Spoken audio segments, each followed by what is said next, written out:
Rudens. Jau sen dārzā ir iestājies rudens. Principā ir tikai septembra vidus, bet es saku, kad jau sen ir iestājies rudens. Un jā, mīļie draugi, rudens dārzā iestājās jau augustā. Ko tas nozīmē rudens dārzā? Nedaudz pafilozofēsim. Rudens dārzā tas ir tad, kad visi augi jau gatavojās ziemas guļai. Kad viņi ir izgājuši savu procesu, savu pilno ciklu, un tagad viņi cenšas nobrīdināt sēklas, dzinumi cenšas pārkoksnēties, un augi dodas ziemas mierā. Tas ir rudens dārzā. Ko tad mēs darām rudenī dārzā? Rudenī dārzā patiesībā, jūs ziniet, ir visvairāk darba. Piemēram, rozes.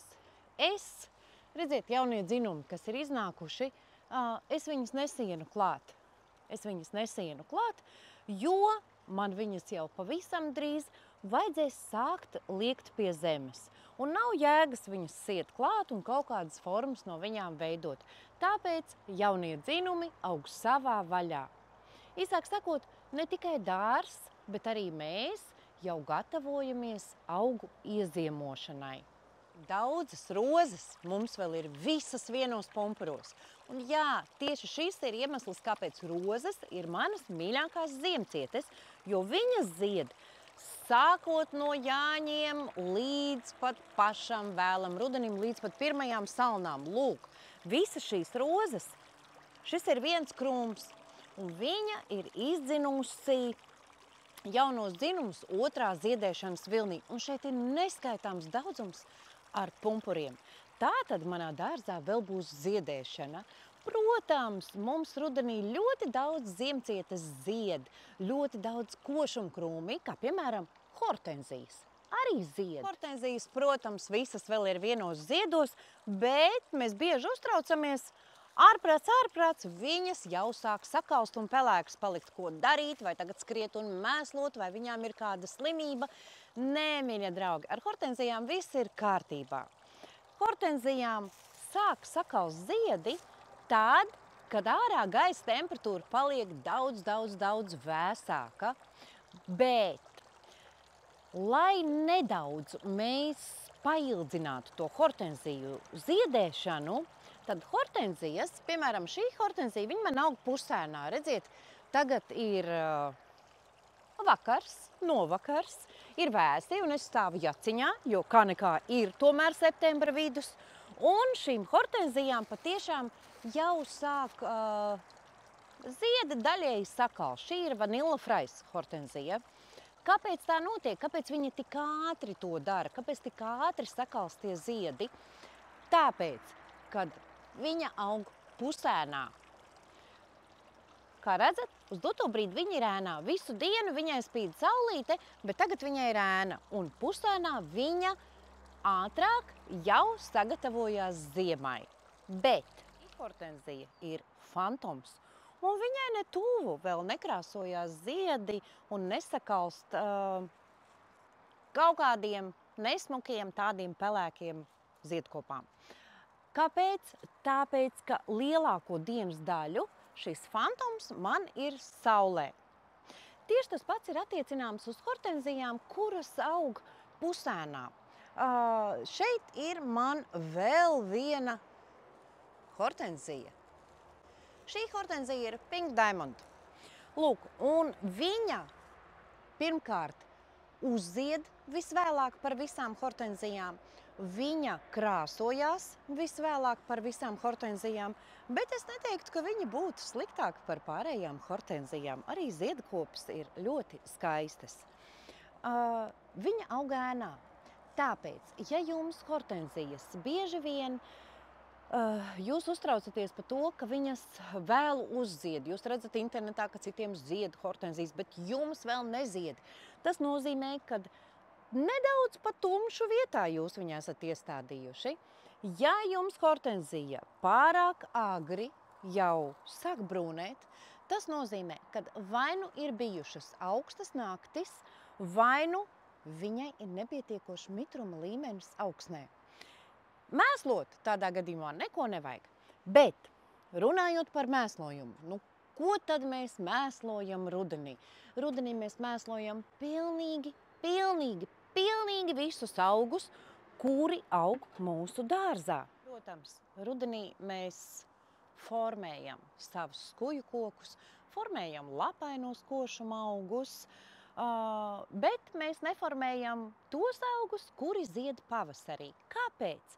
Tāpēc, kad ļoti daudziem augiem, kuri zied pavasarī, tieši tie ziedpumpura aizmetņi jau ir izveidojušies, un ja mēs viņus tagad rudenī griezīsim, mēs pavasarī pazaudēsim ziedēšanu. Tāpēc pavasarī ziedošos augus mēs vienmēr formējam tad, kad viņi nozied. Ko mēs vēl varam darīt dārzā rudenī? Vai dārzā rudenī mēs varam darīt ārprātīgi daudz lietas, sākot ar dobes kompozīcijām. Mēs varam veidot jaunas dobes, mēs varam stādīt augus. Mūžīgais jautājums, kādus augus var stādīt rudenī? Visvienkāršākā atbilde – visus tos augus, kurus var nopirkt rudenī stādaudzētavā vai kādā stādu placī vai kādā veikalā, kur tirgo augus, visus tos augus var stādīt.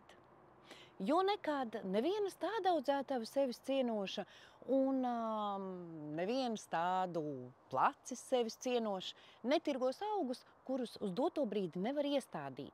Jo kas notiks? Jūs iestādīsiet, augs, protams, neiedzīvosies, nobeigsies, un jūs vainosiet pārdevēju. Protams, jebkurš pārdevējs, tas taču ir bizness, jebkurš pārdevējs vēlās, lai pie viņa atgriežās. Tāpēc, kādus augus jūs varat nopirkt stādaudzētavā uz doto brīdi, tos augus var stādīt. Un ziniet, kas vēl ir? Rudenī var stādīt ne tikai konteineru stādus, kuri cenas ziņā vienmēr parasti ir dārgāki nekā kailsakņu stādi, bet rudenī var stādīt arī kailsakņu stādus, kuri attiecīgi ir lētāki. Protams, mīļie draugi, protams, arī rudenī mēs dārzā varam veidot topiārās formas. Un topiārās formas no kā vislabāk ir veidot? Protams, ka no tujām. Arī es šobrīd sēžu savā tuju krēslā. Kā es viņas uztaisījusi? Man ir neliels knifiņš, ar kuru es padalīšos savā Instagramā. Kaut kādu pēc tam es to tā saglabāju tā kā saldamēdienam. Redziet, es sēžu tuju krēslā. Protams, mēs varam ne tikai krēslu, mēs topiārās formas varam veidot tā jebkādas, kādas mums ienāk prātā, brīva vaļa mūsu fantāzijai. Man ir arī grāmata sarakstīta par topiārām formām, kur, ja jūs nezināt, kā to darīt, ar kādiem instrumentiem un kā pareizi to darīt, kad to darīt, no kādiem augiem to darīt, droši varat iegādāties manu grāmatu un sūtiet man noteikti bildītes ar savām jaunajām topiārajām formām. Tā kā, jebkurā gadījumā, mēs varam veidot topiārās formas, mēs varam formēt augus, mēs varam veidot dobes kompozīcijas, mēs varam pārstādīt augus, bet jūs ziniet, kad pujenes vislabāk ir pārstādīt tad, kad ir augusta beigas. Tas ir vislabākais laiks, lai pujenes pārstādītu peonijas. Tas ir sākot no 15. augusta līdz apmēram 30. augustam. Tas ir tas periods, pusmēnesis, kad pujenes jutīsies vislabāk, ja mēs viņus pārstādīsim. Vēl rudenī, ko mēs varam darīt? Protams, mēs vācam ražu, un mēs vācam ābolus, plūmes, bumbierus, un kas tik mums nav izaudzis, un priecājamies par to, cik bagātīgi ir mūsu raža. Taisam zaptes, kompotus un tā tālāk. Bet, ja mēs esam dārzā iestādījuši augļu kokus, kuri ir jauni, teiksim tā, 1, 2 gadi viņiem ir tikai kā viņi ir iestādīti, jauni augļu kociņi, un mums pēkšņi mūza ir ienākusi galvā, un mēs gribam tos augļu kokus pārstādīt. Ko mēs daram? Kad ir vislabākais laiks pārstādīt augļu kokus, un kā to pareizi izdarīt? Septembra vidus, un augļu kokiem mūsu ir vēl zaļas lapas. Tas nav signāls, lai mēs viņus pārstādītu.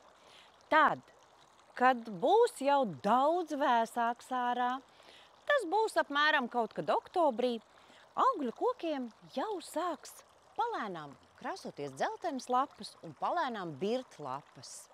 Un tas ir piemērots brīdis, lai mēs savu jauno augļkociņu pārstādītu jaunā vietā, paliekošā vietā. Kā mēs to darām? Protams, mēs rokam ar ļoti lielu sakņu sistēmu viņu laukā. Maksimāli, cik vien lielu varam. Kā lai mēs zinām, cik liela sakņu sistēma ir augļkokam? Ļoti viegli orientēties, tieši runājot par augļkokiem.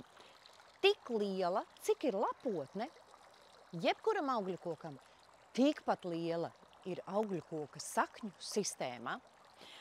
Ja mums izdodās izrakt ar tik lielu sakņu sistēmu, tas ir ļoti labi, bet tomēr rokot bieži vien nākās nocirst kaut kādas saknes.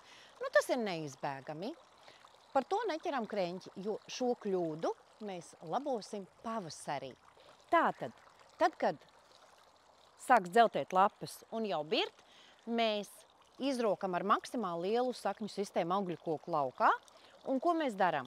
Pārstādām viņu jaunā vietā un noraujam vai nogriežam visas lapas, lai mums paliek tikai stumbri. Pavasarī mēs taču atceramies, ar cik lielu apmēram sakņu sistēmu mēs iestādījām jauno augļkoku. Pavasarī, ko mēs darīsim? Mēs formēsim savus augļkokus. Kā jau katru pavasari tiek formēti augļkoki, un tad mēs saīsināsim zarus tik daudz, lai viņa būtu proporcionāli vienāda ar sakņu sistēmu, un tā būs 100% garantija, ka mums augļkoks ieaugsies. Protams, tad, kad mēs pārstādām augus, jebkurus augus, mēs viņus iestādām, un biežākā kļūda, ko mēs pieļaujam, uzgāžam 1 vai 2 spaiņus ar ūdeni, un viss, es esmu iestādījis. Tā ir visbiežākā kļūda. Un pēc tam, Haidī, ko darīt, man ir augs nobeidzies, viņš neieaugās, nepārcieta stādīšanu, slikts bija racējs, slikts bija tas, es nepieliku mēslojumu, es pieliku pa daudz mēslojumu, un mēs sevi vainojam pie visa iespējamā. Bet patiesībā bieži vien iemesls ir tieši tas, ka mēs nepalaistam savus jaunos stādījumus. Tad, kad mēs iestādām vienalga, vai tas būtu rozes, vai kādi citi augi, vienmēr ir 1. nedēļu pēc iestādīšanas ļoti kārtīgi jālaista augs. Ko mēs ar to panākam? Augs ir traumēts, viņam ir traumēta sakņu sistēma, jebkuram augam, un augs sadzerās, viņš uzņem spēku vairāk. Un vēl mēs aizpildām ar to ūdeni tukšās gaisa spraugas augsnē. Tad, kad mēs esam rakuši stādījuši, pat ja mēs esam ļoti intensīvi gumijniekos tur visu piemīdījuši, vienalga tukšās gaisa spraugas, mēs ar ūdeni, ar augsni tas viss izlīdzinās. Lūk, šādā veidā. Tātad, rudens darbi, es ceru, ka jūs visu šogad paspēsiet, jo ja jūs šogad visu paspēsiet, tad nākamgad jums būs fantastiski ziedošs dārzs. Un es tik ļoti to vēlos, lai jums tā būtu, jo es ļoti vēlos saņemt Instagramā bildītes ar to, kādi jums ir bagātīga raža, kādi jums ir sakuplojuši augi un kādi jums ir skaisti ziedoši augi. Tāpēc tagad rudenī pieliekam jo īpašas pūles. Pamēslojam visu savu dārzu ar fosforu un kāliju saturošu mēslojumu. Visus slimos augus mēs ārstējam. Vislabāk ir ārstēt ar bordo šķīdumu, ļoti universāli. Viņš der visiem augiem, arī ēdamām lietām, arī ogukrūmiem, arī augļkokiem, bet ar noteikumu tad, kad ēdamās lietas mums jau ir raža novākta. Noražo, mēs novācam ražu, un tad mēs pamēslojam ar bordo šķīdumu, lai jums visiem ir fantastiski ziedoši dārzi.